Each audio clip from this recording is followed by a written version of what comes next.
Question 3. Which quantity is equal to acceleration? Let's go through all the options. Option A, we see area under distance time graph.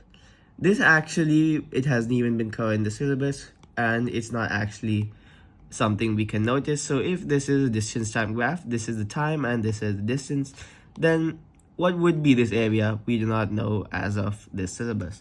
Now for the B option, area under speed time graph, this we know because in a speed time graph we have velocity and time here, so the area over here is going to be the displacement or the distance traveled, and this is not acceleration, so B is wrong as well. So these two are wrong. Now C, the gradient of a distance time graph.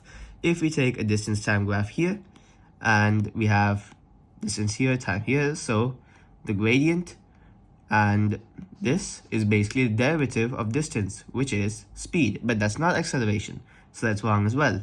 And the answer is D, because the gradient of a speed time graph, we take the graph like this. There is speed, otherwise v velocity, and then time. And if you have a line here and we take the gradient of this line, that's the derivative of velocity, which is acceleration. So D is our answer. Now for question 4, on the moons, all objects fall with the same acceleration. Which statement explains this? A is of course wrong. Obviously, all objects cannot have the same weight because they cannot all have the same mass.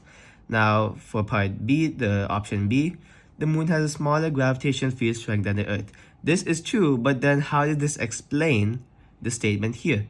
It does not really matter what gravitational field strength it has compared to the Earth when you think about the statement here.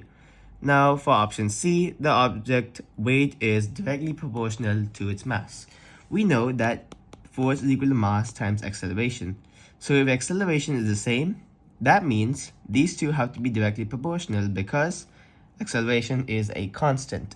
And therefore, we can take this force as the weight of the object. This mass is here, so the weight is directly proportional. That is the correct answer, option C.